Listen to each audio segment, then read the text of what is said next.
आज है 18 जनवरी 2005 का अव्यक्त वाणी का क्लास। हेडिंग दिया है सेकंड में देवभान से मुक्त हो, जीवन मुक्त स्थिति का अनुभव करो और मास्टर मुक्ति जीवन मुक्ति दाता बनो।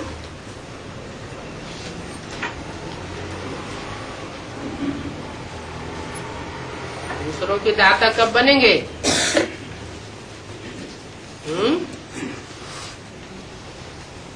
अरे दूसरों को दाता, दूसरों को देने वाले दाता बनेंगे तो कब बनेंगे?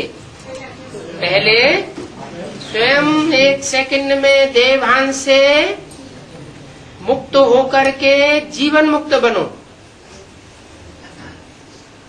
तब दूसरों को मुक्ति और जीवन मुक्ति दाता बनने का आभास कराए सकेंगे और दूसरे भी अनुभव करेंगे कि हमने देवभान से मुक्ति पाई, व्यर्थ संकल्पों से मुक्ति पाई और जीवन में रहते हुए ज्ञान युक्त स्टेज की पराकाष्ठा के आधार पर सुखमय जीवन का अनुभव किया। स्थितियां परिस्थितियां चाहे कैसी ही विकराल भयावह हो, लेकिन अपने को फील दुख नहीं कराई सकती।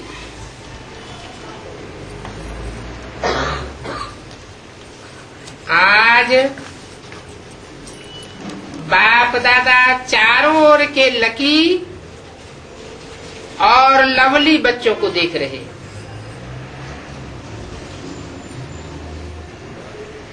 हर एक बच्चा स्नेह में समाया हुआ है। ये परमात्मा स्नेह है, अलौकिक स्नेह है।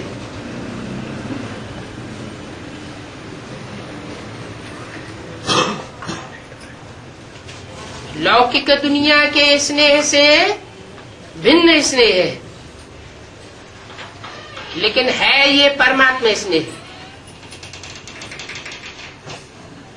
मानवीय स्नेह नहीं है। इस स्नेह ने ही बच्चों को बाप का बनाया है। स्नेह ने ही सहज विजयी बनाया है।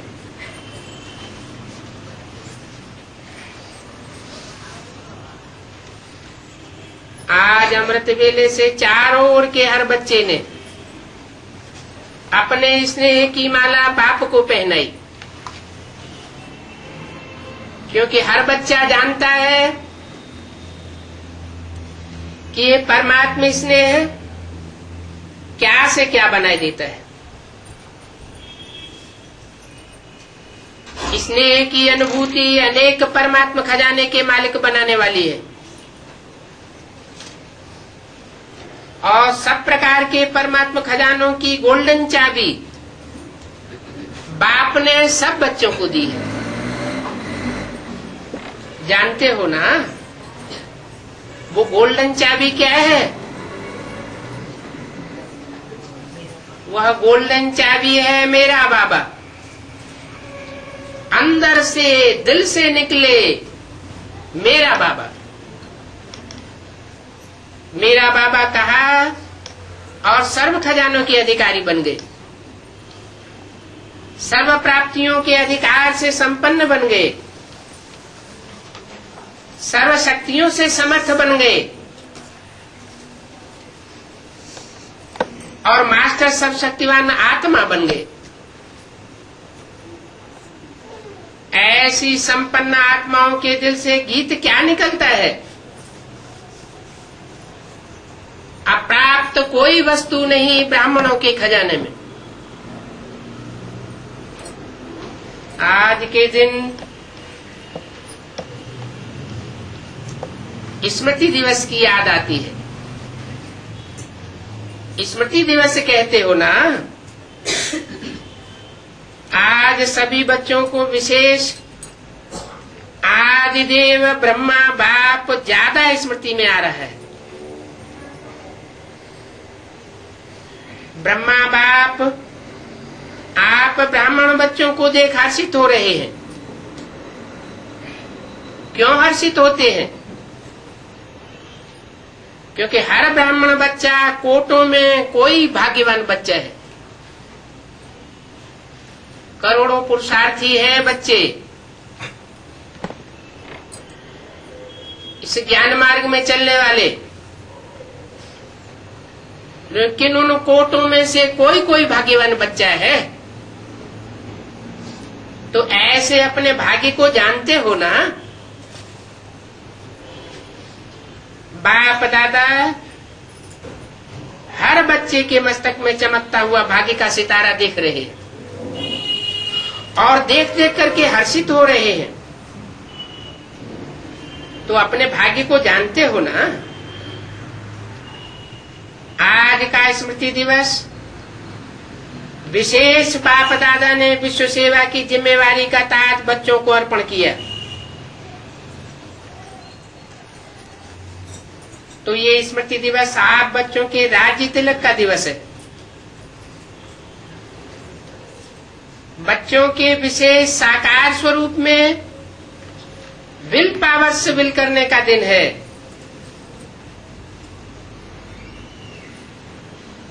सनसोज फादर इस कहावत को साकार करने का दिवस है।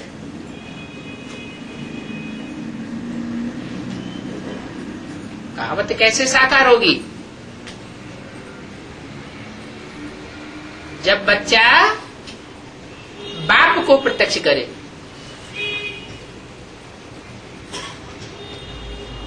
जो बाप अभी गुप्त है,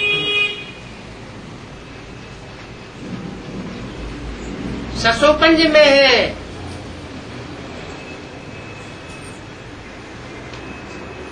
समझते हैं कि वो सुप्रीम सोल बाप इस सृष्टि पर कहीं आया हुआ है, लेकिन कौन है ये नहीं जानते।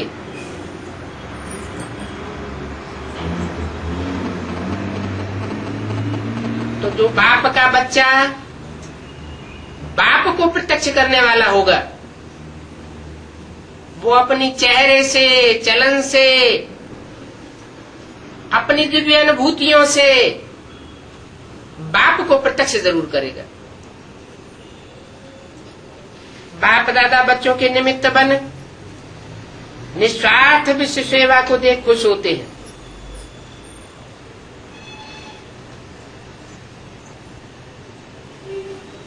बाप दादा करावनहार हो,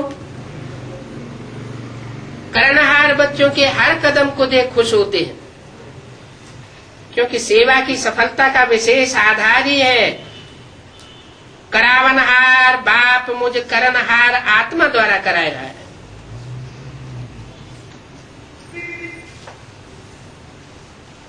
मैंने ऐसी निरहंकारी पने की स्टेज हो, करने वाली तो आत्मा है,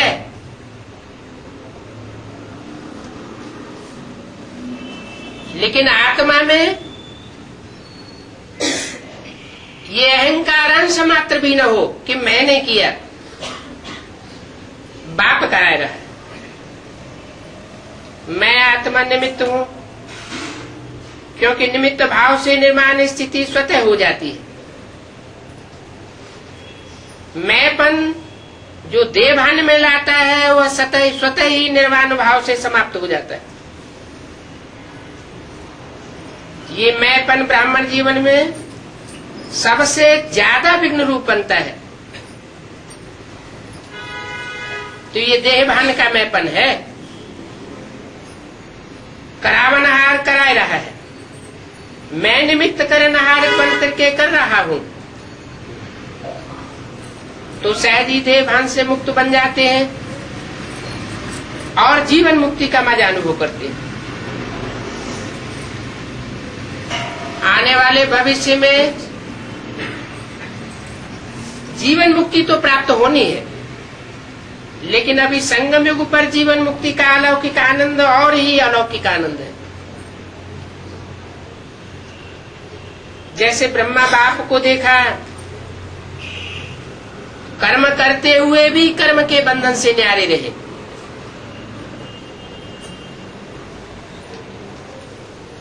ये क्या होता है?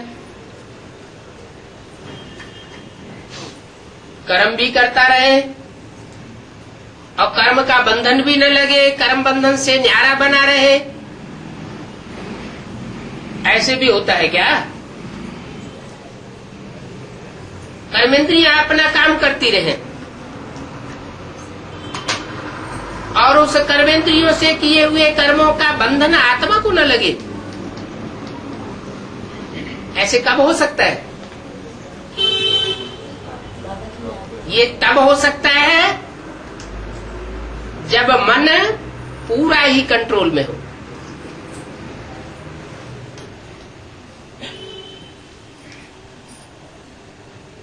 जैसे हर मनुष्य आत्मा का ये अनुभव है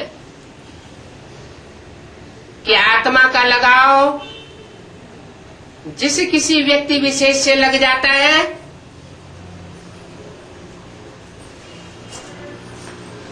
तो आत्मा उसके याद में इतनी तल्लीन हो जाती है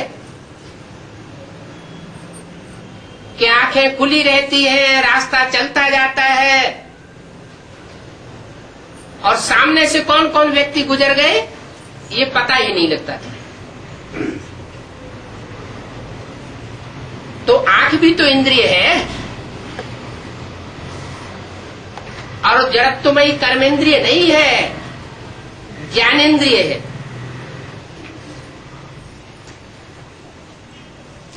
आंख तो सबसे जास्ती सेंसिटिव है। तो आंख खुली रही और खुली हुई आंख ने अपने विषय को ग्रहण क्यों नहीं किया? सामने से जो व्यक्ति गुजरते जाते हैं उनकी स्मृति क्यों नहीं रही? उनके रूप को वो आंख अक्स क्यों नहीं कर सकी? क्या कारण हुआ? कि उस समय मन जो है वो अपनी महबूबा में लगा हुआ था, या जहां कहीं भी अटैचमेंट था वहां लगा हुआ था।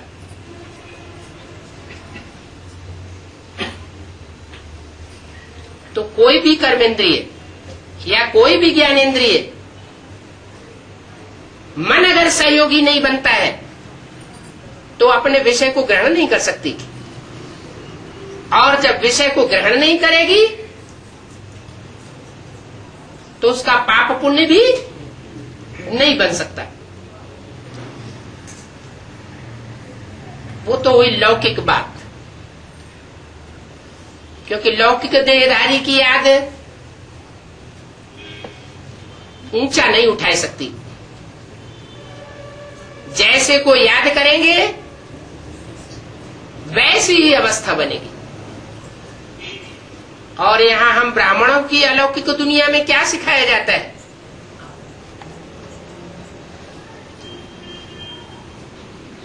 भूलों का जो पुतला है मनुष्य, उसकी याद सिखाई नहीं जाती है। वो तो 63 जन्मों के संस्कारों के अनुसार स्वतः ही याद आती है, लेकिन यहां सिखाया क्या जाता है? किसकी याद सिखाई जाती है? एक ऐसे सुप्रीम सोल बाप की याद सिखाई जाती है जिसको कोई कर्मों का बंधन का लेप छेप नहीं लगता। वो अभोक्ता है, भोगी नहीं बनता। मन इसका पूरा कंट्रोल में है, जैसे कि मन है ही नहीं। वो बुद्धिमानों की बुद्धि तो है, लेकिन मन पूरा कंट्रोल है। तो ऐसे अभोक्ता अकर्ता जैसे कि कर्म करते हुए भी नहीं करता।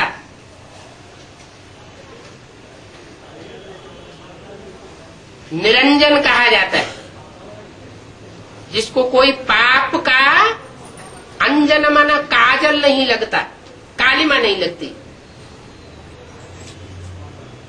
उसको पाप पुण्य का लेप छेप लगता ही नहीं।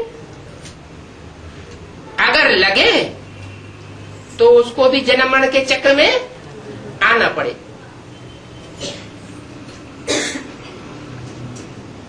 तो गर्भ में वो उसको जन्म नहीं लेना पड़ता,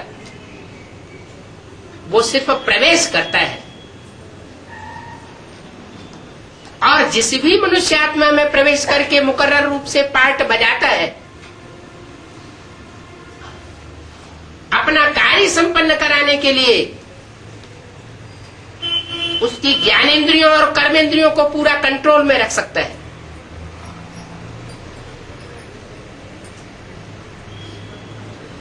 जब चाहे कंट्रोल करे। एक ही शरीर में दो आत्माएं, एक भोक्ता और एक अभोक्ता। वेदों में ये सारी बातें आई है। बहुत प्रसिद्ध श्लोक है, द्वा सुपर्णा स्वजा सखाया समानम वृक्षम अविशस्व जाते। एक वृक्ष है, उस पे दो पक्षी बैठे हुए हैं, एक अभोगी है और एक भोगी है। समान रूप से एक ही वृक्ष पर बैठे हुए दोनों अलग अलग प्रकार का पार्ट बजाते। एक को कर्म बंधन का लेप छेप लगता है और दूसरे को कर्म बंधन का लेप छेप नहीं लगता है। शरीर एक ही है।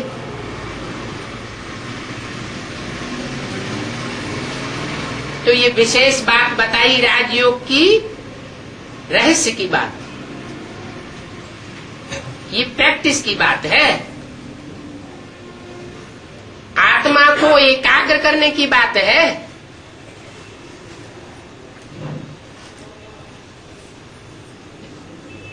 अपनी आत्मा जो ज्योति बिंदु स्वरूप है, उस स्वरूप में टिकने के बाद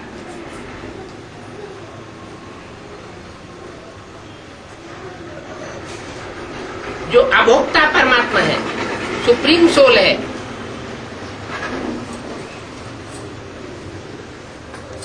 उसकी एक्यूरेट याद आ सकती है। और जब एक्यूरेट याद आती है, उस समय आत्मा को कोई लेप छेप नहीं लगता। एक्यूरेट का मतलब है बेविचारी याद नहीं होनी चाहिए। जो चंचल मन है वो अब भी विचारी याद में टिकने नहीं देता।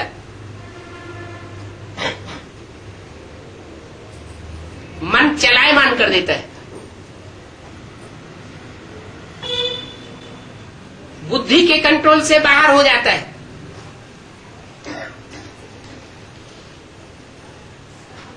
और जब मन और बुद्धि का बैलेंस नहीं बनता तो देवताई आचरण नहीं हो सकता। ब्रह्मचारी संपूर्ण नहीं बन सकता।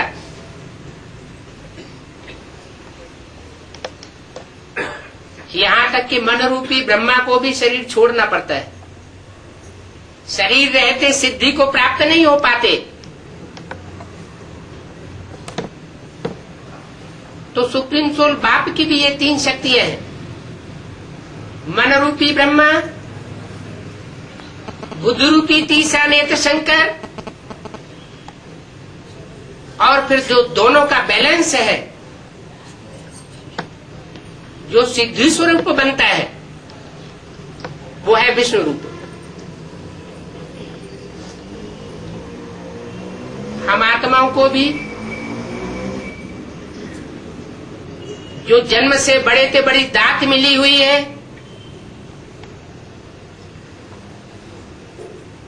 हर मनुष्य आत्मा को वो ईश्वरीय दात मिली हुई है। इससे बड़ी दात और कोई होती नहीं। कौन सी दात है? बुद्धि। हर मनुष्य आत्मा को अपने पूर्व जन्मों के हिसाब किताब के अनुसार ईश्वर से जन्म से ही बड़े से बड़ी दात बुद्धि की मिली हुई है। जो देन मिली है उसका महत्व जानना चाहिए। बुद्धि के आधार पर ज्ञान ग्रहण किया जाता है। ईश्वरीय ज्ञान बुद्धि ने ग्रहण किया तो बुद्धि ये फैसला करे कि किस समय पर, किस अवस्था में, किस परिस्थिति में कौन सा कार्य कब करना है और कब नहीं करना है। इस कर्म की गुह्य गति को जिसने ज्ञान के नेत्र से जान लिया, वो अपने मन को एकाग्र करके परमात्मा स्मृति में रह करके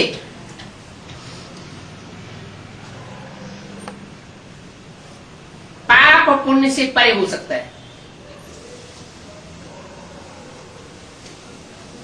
उसका टाइम विशेष नहीं है। सदा काल के लिए तो सदा शिव एक ही है, लेकिन जो जितनी प्रैक्टिस करता है, इस पुरानी दुनिया के लगाव से जितना ही मुक्त होता रहता है, विरागी बनता है, वह उतना ही श्रेष्ठ योगी बन करके बाप समान अपनी स्टेज को प्रत्यक्ष कर सकता है। बाप की स्टेज क्या है? मनुष्य के बाप की बात नहीं, मनुष्यों का बाप है प्रजापिता। उस प्रजापिता में जो सुप्रीम सोल आता है, जो ये प्रैक्टिस कराता है, निराकारी, निर्विकारी, निरहंकारी। तो जो बच्चे इस स्थिति को प्राप्त करते हैं, वो है देहभान से मुक्त स्टेज। और जब देहभान से मुक्त बनते हैं तो शरीर में रहते हुए भी कर्मेंद्रियों से सुख भोगने का अनुभव करते हैं, दुख का बंधन नहीं बंधने देते। ऐसा कोई कर्म नहीं करेंगे कर्म करते समय जो इंद्रियों को एक्साइटमेंट में ले आकर के दुख प्राप्त कराने वाला। तो जब दुख का बंधन नहीं बंधेगा,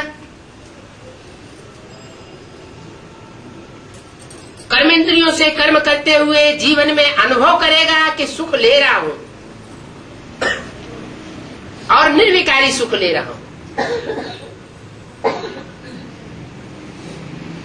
विकृत सुख नहीं ले रहा हूं जिससे अपने को भी दुख हो, शक्ति क्षीण हो और दूसरों को भी दुख हो। तो ऐसा कर्म करने वाला, देहभान से मुक्त स्टेज वाला, जीवन मुक्ति का अनुभव कर सकता है। जीवन में रहे भी, जीता जागता भी रहे और स्वर्ग के सुख का भी अनुभव करता रहे। वो स्थूल रूप में स्वर्ग के सुख तो बाद में होंगे, लेकिन मनसा के द्वारा ऐसी स्टेज बनाई जा सकती है अभी भी। ऐसे नहीं कि शरीर छोड़ने के बाद ही स्वर्ग मिलेगा। वो स्वर्ग जब मिलेगा उस समय तो ज्ञान नहीं बुद्धि में रहेगा, क्योंकि ज्ञानदाता ही इस सृष्टि पर मौजूद नहीं होगा। तो उस समय तो हमारी जो स्टेज होगी, देवताओं की जो स्थिति होगी, उन देवताओं को कहा जाएगा बुद्धू देवता। और अभी तो बुद्धिमान बाप के बुद्धिमान बच्चे होने चाहिए। अभी 84 जन्मों के पाठ का अनुभव हो सकता है। अगर आत्मा पाठधारी है, रंगमंच पर पाठ बजाने वाली है, पुराने वस्त्र त्याग कर नए वस्त्र ग्रहण करती है नए जन्म में, तो आत्मा को अनेक जन्मों का अपना पाठ याद होना चाहिए। अगर अपने पाठ की स्मृति नहीं आती है तो बाबा कहते हैं वो बुद्धू पाठधारी है।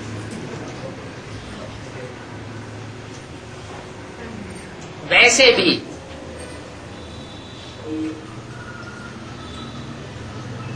दुनिया में जो फिल्म बनाते हैं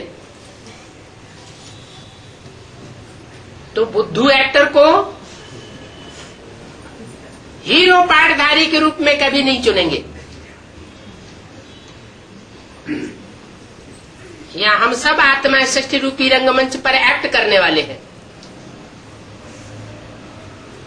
हमें अपने एक्ट का पता होना चाहिए। अनेक जन्मों का नहीं, पूरे 84 जन्मों का पता हो जाना चाहिए कि हमने किस जन्म में क्या पार्ट बजाया। लेकिन वो तब होगा नंबरवार पुरुषार्थ अनुसार जब हम ऐसी मुक्ति और जीवन मुक्ति की स्टेज को प्राप्त करें और दूसरों को भी अनुभव कराएं कि जो आत्मा हमारे संसर्ग संपर्क में आए वो अनुभव करे कि दुनियादारी भूल गई, हमें दुनिया की कोई भी बात याद नहीं आती। निसंकल्प स्टेज हो रही है, जैसे कि परमधाम बाप के घर में पहुंच गए।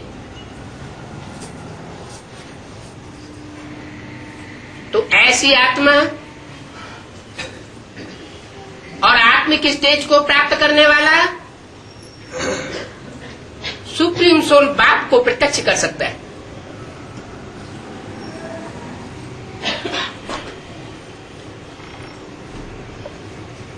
तो बोला जैसे ब्रह्मा बाप को देखा, कर्म करते कर्म के बंधन से न्यारे थे, जीवन में होते हुए भी कमल फूल समान न्यारे रहे। कमल फूल का मिसाल क्यों दिया गया? कमल कहाँ रहता है? कीचड़ में रहता है, कीचड़ में खिलता है, और कीचड़ में होते हुए भी अगर उसे कीचड़ से अलग किया जाए तो उस पर एक बूंद भी कीचड़ की नहीं रहती। तो ऐसी मन बुद्धि रूपी आत्मा की स्टेज बनाने वाला, कमल फूल समान जीवन बिताने वाला बच्चा बाप को, सुप्रीम सोल को प्रत्यक्ष कर सकता है।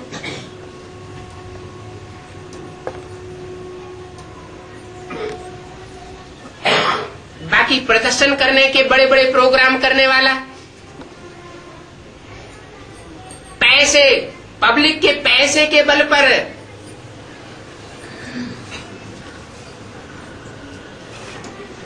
बड़े बड़े प्रोग्राम्स के आधार पर पब्लिक को दौड़ा दौड़ा कर सुप्रीम सोल बाप की प्रत्यक्षता नहीं हो सकती। मनुष्य के पास 3 शक्तियां हैं, मनसा, वाचा और कर्मणा।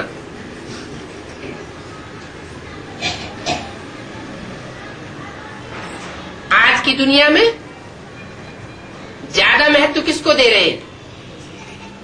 वाचा और कर्मणा को। भाग दौड़ लगी हुई है, नेताएं भाषण दे रहे हैं, धर्मगुरु लोग भाषण दे रहे हैं,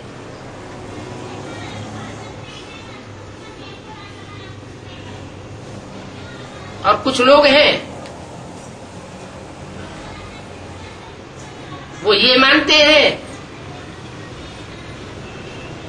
जो गीता में आया है, कर्मण्येवाधिकारस्ते, कर्म करते रहो, यही सबसे बड़ी पूजा है।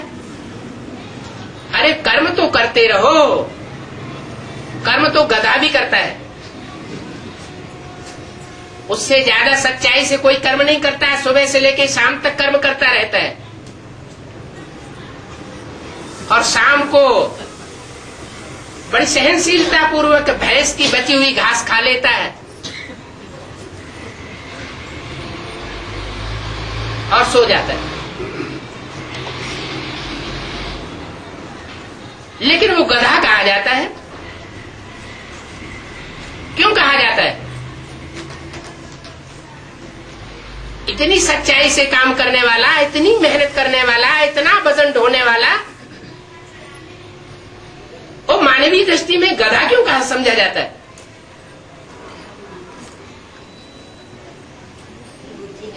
हाँ, क्योंकि उसको इतनी अपनी अकल नहीं है कि अकल के आधार पर काम करे। जैसे कुम्हार या धोबी का डंडा उसको चलाएगा, वैसे चलेगा।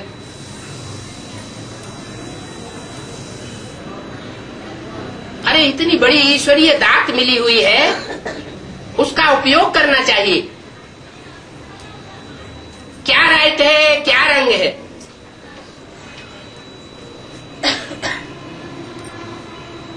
सत्य क्या है, असत्य क्या है, दुखदाई क्या है, सुखदाई क्या है।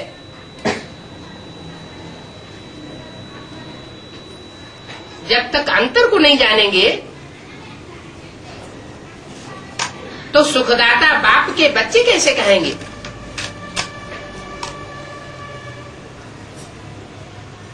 तो कर्म करते हुए कर्म से न्यारेपन का अनुभव,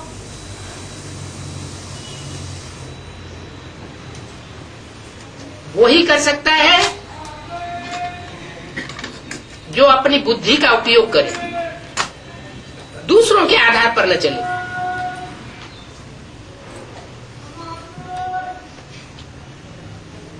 इतने बड़े परिवार की जिम्मेवारी ब्रह्मा बाप ने संभाली, अपने जीवन की जिम्मेवारी, योगी बनने और बनाने की जिम्मेवारी, फरिश्ता सो देवता होते हुए भी, देवता बनाने की जिम्मेवारी होते हुए भी बेफिक्र बादशाह बने। इसी को तो जीवन मुक्ति स्थिति कहा जाता है कि जीवन में भी रहे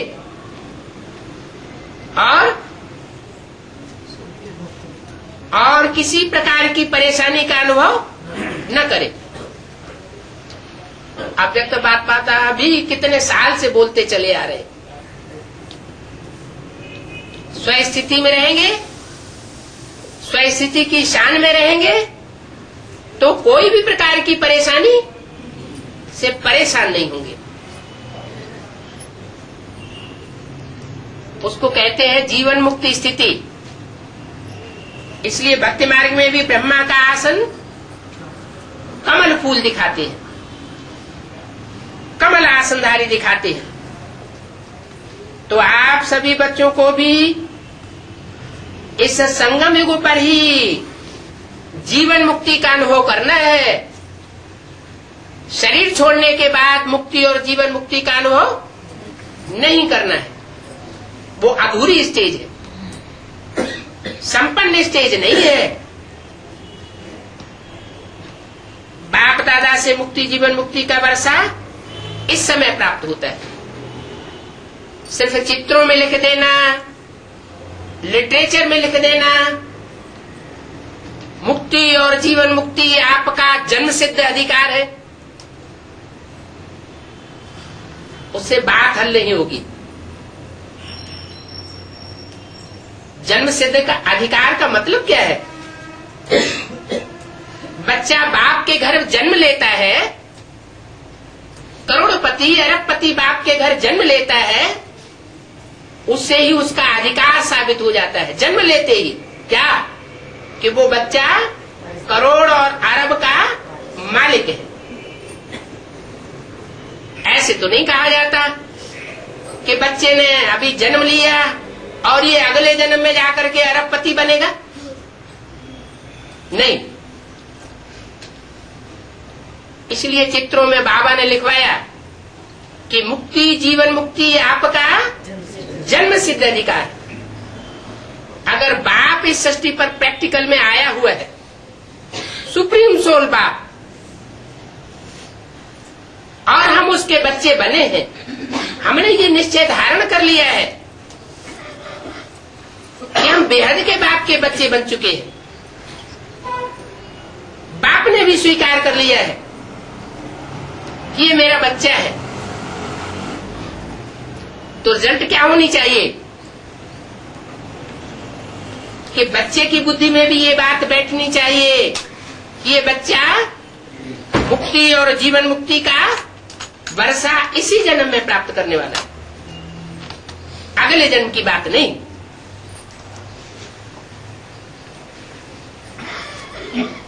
बाप दादा से मुक्ति जीवन मुक्ति का वर्षा प्राप्त होता है तो इस समय ही होता है। मास्टर मुक्ति जीवन मुक्ति दाता अभी बनना है, बने भी हैं क्या? ऐसे नहीं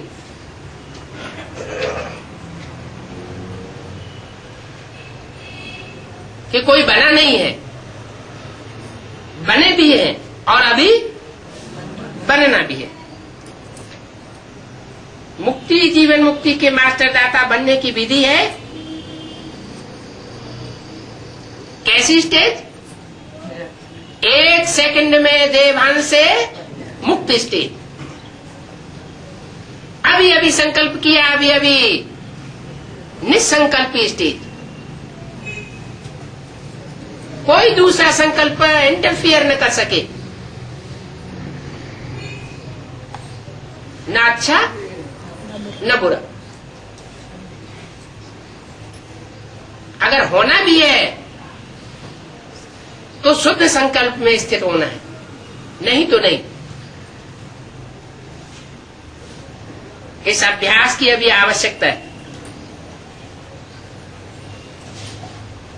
मन के ऊपर ऐसी कंट्रोलिंग पावर हो जो जैसे ये स्थूल कर्मेंद्रियां हाथ पांव हैं, उनको जब चाहो जैसे चाहो वैसे नीचे अथवा ऊपर कर सकते हो।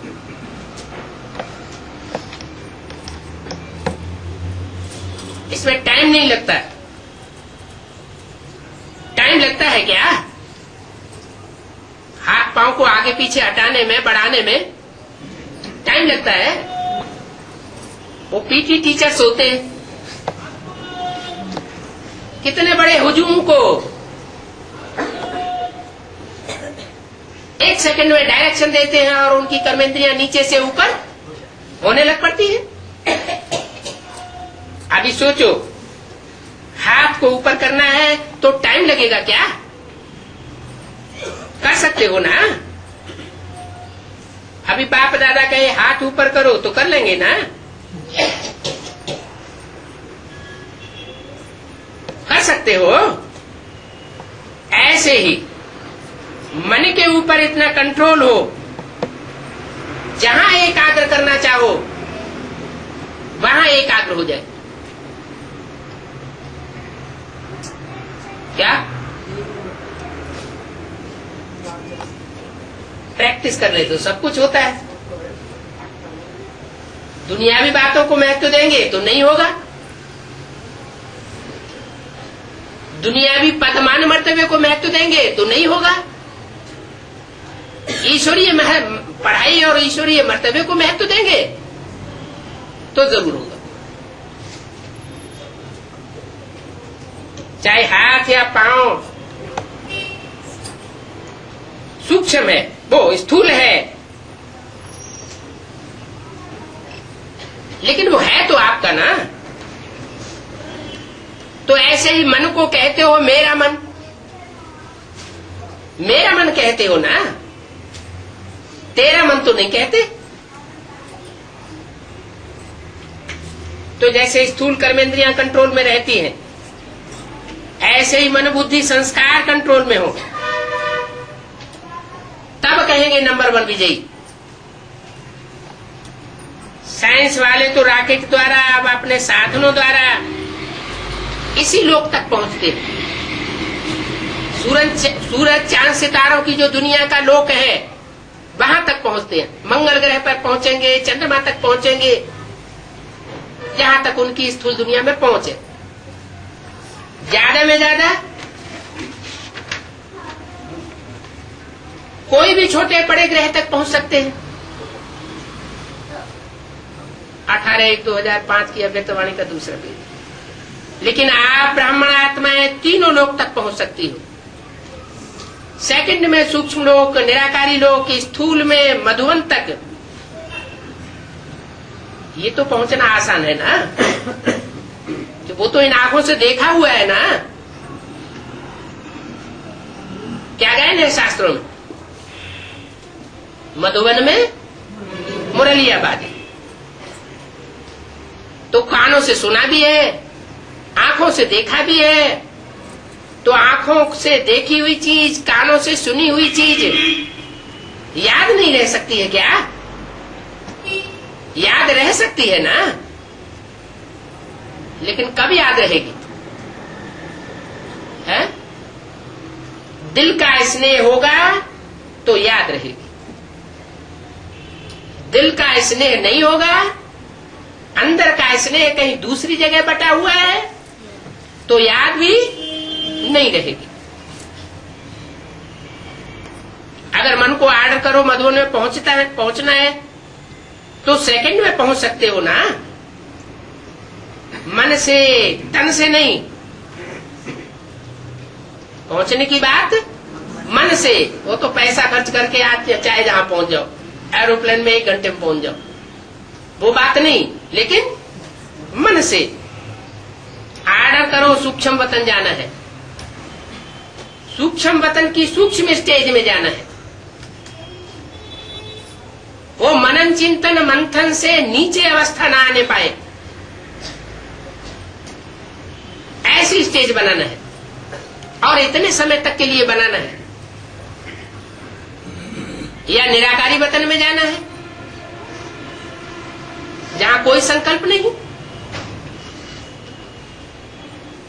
तो तीनों लोकों में जब चाहे मन को पहुंचा सकते हो ना, पहुंचा सकते हो। ऐसी प्रैक्टिस हुई है। ये प्रैक्टिस के लिए कितने साल चाहिए?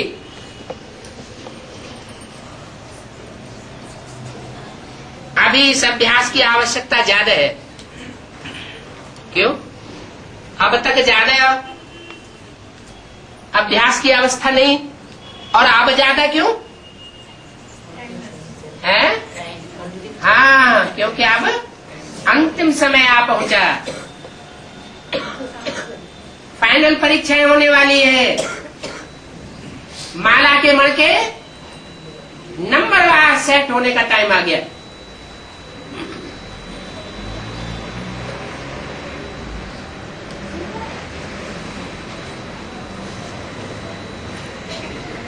तो अभी इस अभ्यास की ज्यादा आवश्यकता है। बाप दादा ने देखा है, अभ्यास तो करते हो, लेकिन जब चाहे, जितना समय चाहे, एकाग्र हो जाए, अचल हो जाए, हलचल में ना आए, इस बात के ऊपर और भी ज्यादा टेंशन। जो गायन है क्या? मन के जीते जीत, और मन के हारे हार। अभी कभी कभी मन धोखा दे देता है। तो बाप दादा आज के समर्थ दिवस पर यही समर्थी विशेष अटेंशन में दे रहे हैं। हे स्वराज्य अधिकारी बच्चे, अभी इस विशेष अभ्यास को चलते फिरते चेक करो। क्या बैठ करके अभ्यास करना ये भी कमजोरी है। ये कर्मयोगी बने की स्टेज नहीं है। बाप दादा क्या चाहते हैं? कर्मेंद्रियों से कर्म करते ही अभ्यास कराना चाहते हैं, अभ्यासी बनाना चाहते हैं, या बैठे वाले जो तपस्वी योगी होते हैं, भक्ति मार्ग वाले, उनकी तरह अभ्यास कराना चाहते हैं? कर्मेंद्रियों से कर्म करते हुए भी, गृहस्थ जीवन में रहते हुए भी ऐसी स्टेज देखना चाहते हैं।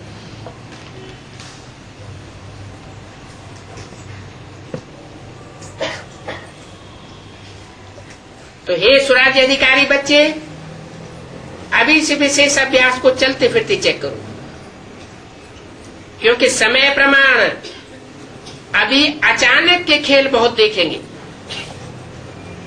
ऐसे नहीं कि हाथ पांव बांध करके जब आप बैठे हुए होंगे तभी प्रकृति अपना खेल दिखाएगी, भूकंप आ जाएगा। नहीं, कोई भी कर्म करते हुए पता नहीं कब क्या कौन सी स्थिति आने लगे और अचानक पेपर आएंगे। इसके लिए एकाग्रता की शक्ति बहुत आवश्यक है। एकाग्रता की शक्ति से दृढ़ता की शक्ति भी सहज आ जाती है।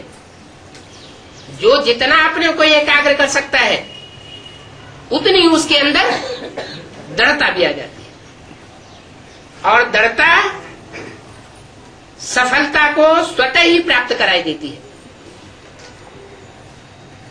तो विशेष समर्थ दिवस पर इस समर्थी का अभ्यास विशेष अटेंशन में रखो। क्या कहा? खास समर्थी दिवस पर यह अटेंशन में रखें, हैं? साल में सिर्फ एक बार 18 जनवरी को। क्यों? अभी तो ये बोला ना, जितने भी ब्राह्मण बच्चे हैं उनमें परसेंटेज ज्यादा ऐसे बच्चों की कितनी है जो 18 जनवरी को विशेष एकाग्र हो जाते हैं? उनकी संख्या ज्यादा है या थोड़ी है? ज्यादा है। क्यों? 18 जनवरी को ही विशेष क्यों? कारण क्या है? नहीं, नहीं, हाँ शरीर तो छोड़ा, लेकिन इसमें विशेष रहस्य ये समाया हुआ है कि साकार को स्नेह करने वाले, ब्रह्मा के साकार स्वरूप को स्नेह करने वाले बीकेस की संख्या ज्यादा है।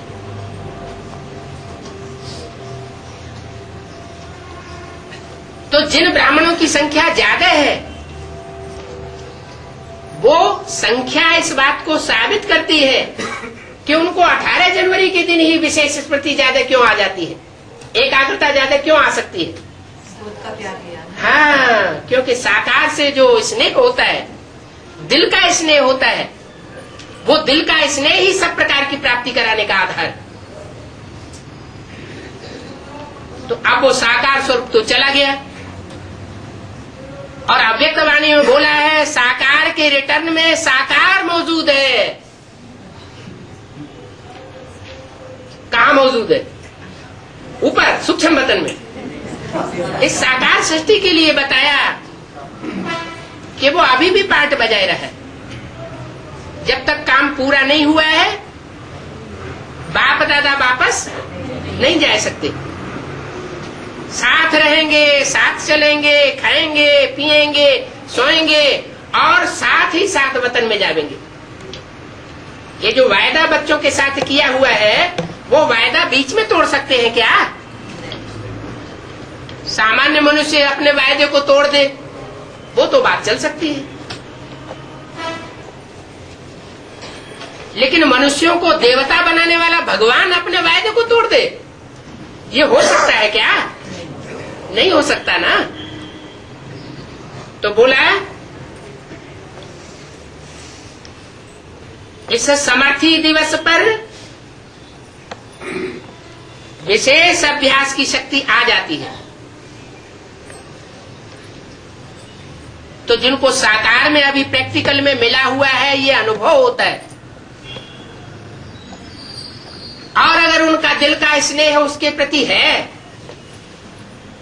तो एक दिन के स्मृति की बात है या सदाकाल की बात होनी चाहिए? सदाकाल की होनी चाहिए। इसलिए भक्ति मार्ग में भी कहते हैं मन के हारे हार मन के जीते जीत। तो मेरे के मालिक बन शक्तियों की लगाम से विजय प्राप्त करो। इस नए वर्ष में इस होमवर्क पर विशेष अटेंशन देना। इसी बात को कहा जाता है योगी। लेकिन अभी योगी तो हो, अभी प्रयोगी बनो। बाकी आज के दिन के स्नेह की रूरियान, स्नेह के उल्हने और समान बनने की उमंग उत्साह, तीनों प्रकार की रूरियान बाप दादा के पास पहुंची। चारों ओर के बच्चों की स्नेह भरी यादें, स्नेह भरा प्यार बाप दादा के पास पहुंचा। पत्र भी पहुंचे तो रूरियान भी पहुंची, संदेश भी पहुंचे। बाप दादा ने बच्चों का स्नेह स्वीकार किया और दिल से रिटर्न में याद प्यार भी दिया, दिल की दुआएं भी दी। एक एक का नाम तो नहीं ले सकते ना, बहुत है। लेकिन कोने कोने, गांव गांव, शहर शहर, सब तरफ के बच्चों का, बांधेलियों का, विलाप करने वालों का, सबका याद प्यार बाप दादा के पास पहुंचा। अब बाप दादा यही कहते हैं कि स्नेह के रिटर्न में अब अपने आप को टर्न करो, परिवर्तन करो। अब स्टेज पर अपना संपन्न स्वरूप प्रत्यक्ष करो।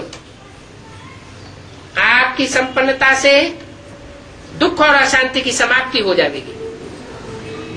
अभी अपने भाई बहनों को ज्यादा दुख देखना नहीं देना चाहिए। इस दुख और अशांति से मुक्ति दिलाओ। बेचारे बहुत भयभीत हैं, इनकी बात बताएं। हैं? अपने भाई बहनों को ज्यादा दुख देखने में नहीं आना चाहिए। बेचारे बहुत दुखी हैं, तो दुख अशांति से मुक्ति दिलाओ। बेचारे सोचते हैं क्या करें, क्या होगा, इसी अंधकार में भटक रहे हैं। किससे बात कर रहे हैं? सूक्ष्म पत्रवासी बच्चों से बात कर रहे हैं। हाँ, सूक्ष्म स्टेज में रहने वाले जो एडवांस पार्टी के बच्चे हैं, जिनके दिल का स्नेह बाप दादा के पास पहुंच रहा है, चाहे पत्रों द्वारा, चाहे ईमेल द्वारा, चाहे संदेश द्वारा, चाहे फोन के द्वारा, चाहे कैसे भी, ऐसे स्नेही बच्चों को बाप दादा का भी कहना है कि उन दूसरी आत्माओं को, जिन्हें अंधकार में अपने को महसूसियत ऐसी हो रही है आत्मा की, उनको उस अंधकार से छुड़ाओ। भटक रहे, उन सब आत्माओं को रोशनी का रास्ता दिखाओ। ऐसा उमंग आता है, रहम आता है। अभी हद को न देखो, क्या बेहद को देखो। हद क्या है, बेहद क्या है? हद की दुनिया की आत्माएं पहले दुख अशांति से मुक्त होंगी, या बेहद ब्राह्मण परिवार जो है वहां की आत्माएं दुख अशांति से मुक्त होंगी पहले? तो बेहद को देखो, बेहद में दृष्टि डालो।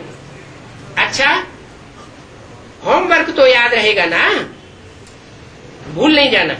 प्राइज देंगे, क्या कहा? सन 73 में जो मेला हुआ था दिल्ली में, रामलीला ग्राउंड में, तब भी बोला था बाप दादा प्राइज देंगे, 3 प्राइज देंगे, फर्स्ट, सेकंड, थर्ड। ये मेले की प्रदर्शनी की सजावट का इनाम दीदी दादियां देंगी,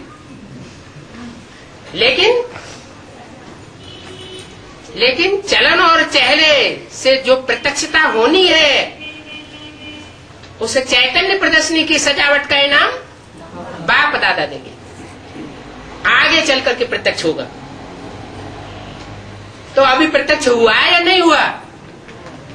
सबको प्रत्यक्ष हो गया, या सिर्फ एडवांस पार्टी में नंबरवार पुरुषार्थ अनुसार को प्रत्यक्ष हुआ? क्या प्रत्यक्ष हुआ? त्रिमूर्ति झंडा ऊंचा रहे हमारा।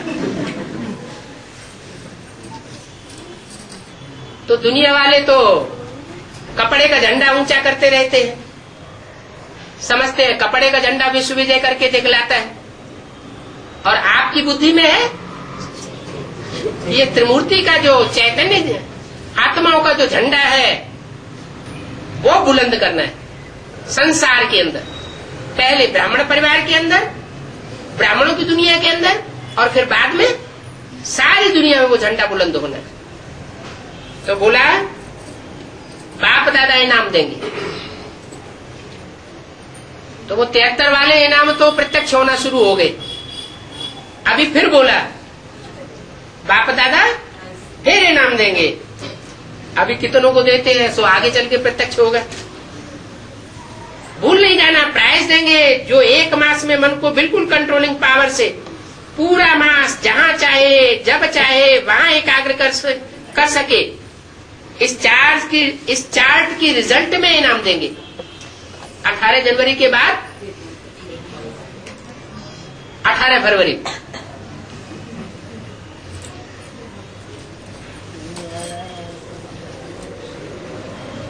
ठीक है।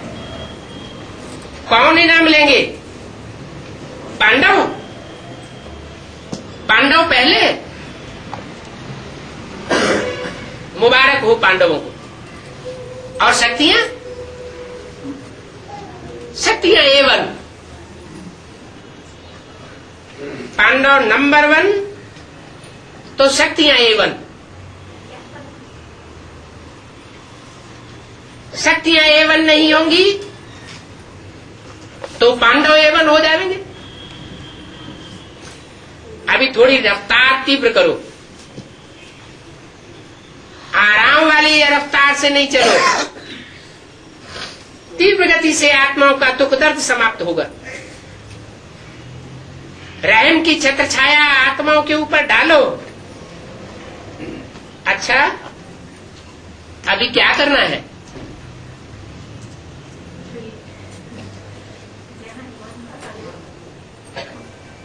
हाँ, ये प्रैक्टिस करना है। और 1 साल के लिए ये प्रैक्टिस दी हुई है विशेष। 1 महीना दिया है उन आत्माओं के लिए जो ये करके दिखाने वाली है, प्राइज लेने वाली है। हम भी तो ले सकते हैं, हम नहीं ले सकते क्या? हाँ, अच्छा वो